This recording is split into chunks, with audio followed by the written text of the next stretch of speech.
polycythemia vera is a disease with increased number of red blood cells and often with increased white blood cells and platelets, and is characterized by high rates of bleeding and thrombosis. Hydroxyurea is the most commonly used first-line treatment in patients who require cytoreductive therapy. However, as many as 24% patients develop resistance or intolerance to hydroxyurea over time.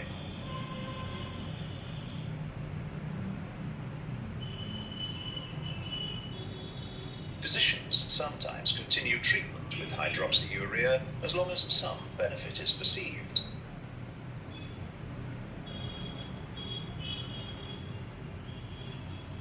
It is essential to recognize patients who are not responding to treatment, as resistance is associated with an aggressive disease course. Such patients can have a 5.6-fold increase in death and a 6.8-fold increase in the risk of transformation to myelofibrosis, or AML. Recognizing resistance or intolerance and implementing treatment changes early can allow for better control of hematocrit and lower the risk of thromboembolic events.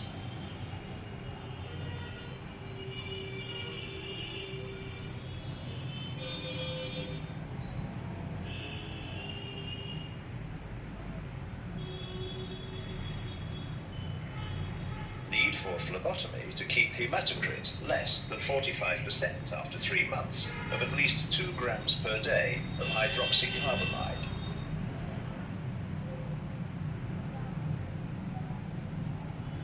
Failure to reduce massive splenomegaly, defined as extension of the spleen by more than 10 centimeters from the costal margin, or by more than 50% as measured by palpation.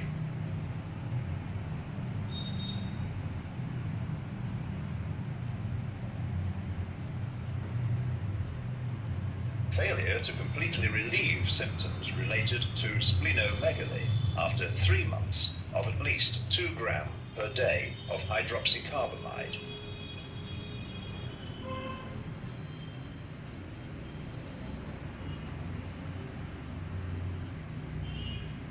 Uncontrolled myeloproliferation, which is platelet count greater than 400 times 10 to the power of 9 per liter, and white blood cell count greater than 10 times 10 to the power of 9 per liter.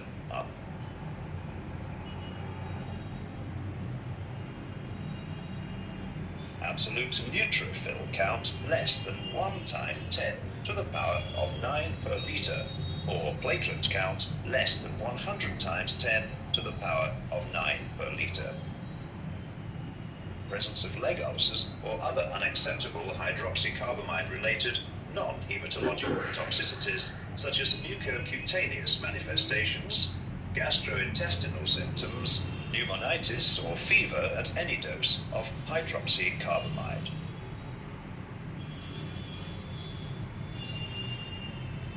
Lack of response to treatment as per the revised response criteria by the European Leukemia Net is defined as any response that does not meet the criteria of a partial remission, which includes lack of durable resolution of disease-related signs, or lack of durable peripheral blood count remission, presence of progressive disease, or hemorrhagic or thrombotic event.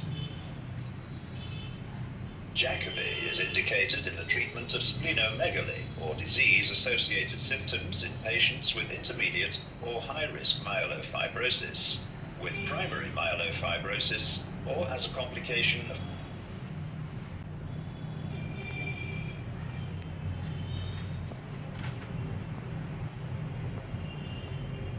the response trial, which compared Jakavi and standard therapy in such patients, hematocrit control and a 35% reduction in spleen size was observed in 20% of patients treated with Jakavi, which was significantly more compared with the 0.9% of patients treated with comparators. Either hematocrit reduction or spleen size reduction, or both, was observed in 77.3% patients treated with Jakavi. Reduction in spleen size was observed in 38.2% of patients on Jakavi, compared with 0.9% in the comparator group. Similarly, hematocrit control was observed in 60% of patients on Jakavi, compared with 19.6% in the comparator group. There also was substantial difference in relief of symptoms. Almost half of the patients had more than 50% reduction in all the 14-item MPN-SAF total symptom score. Ruxolitinib-treated patients had greater reductions in all symptom clusters. They reported a decrease in almost all individual symptoms, whereas patients receiving standard therapy had an increase in many symptoms. These symptoms can be tracked using the MPN-10. MPN-10 is a concise, valid, and accurate measurement of symptom burden with demonstrated clinical utility.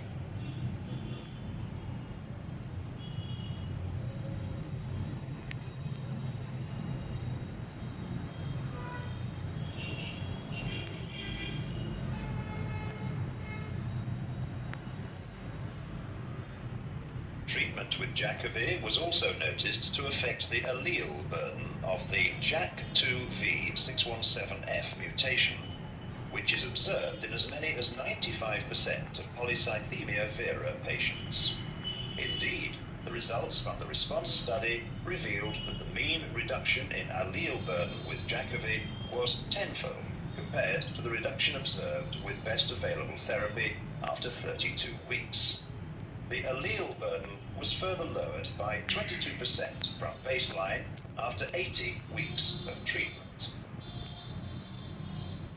Recent data from the Spanish Registry of Polycythemia Vera reveal that patients on hydroxyurea with proliferative disease Recent data from the Spanish Registry of Polycythemia Vera reveal that patients on hydroxyurea with proliferative disease, indicated by need for 3 or more phlebotomies in a year, may have significantly poorer outcomes. This highlights the need for timely changes in the treatment to facilitate better outcomes. Jakavi is an effective long-term treatment option for patients with polycythemia vera who are resistant to or intolerant of hydroxyurea.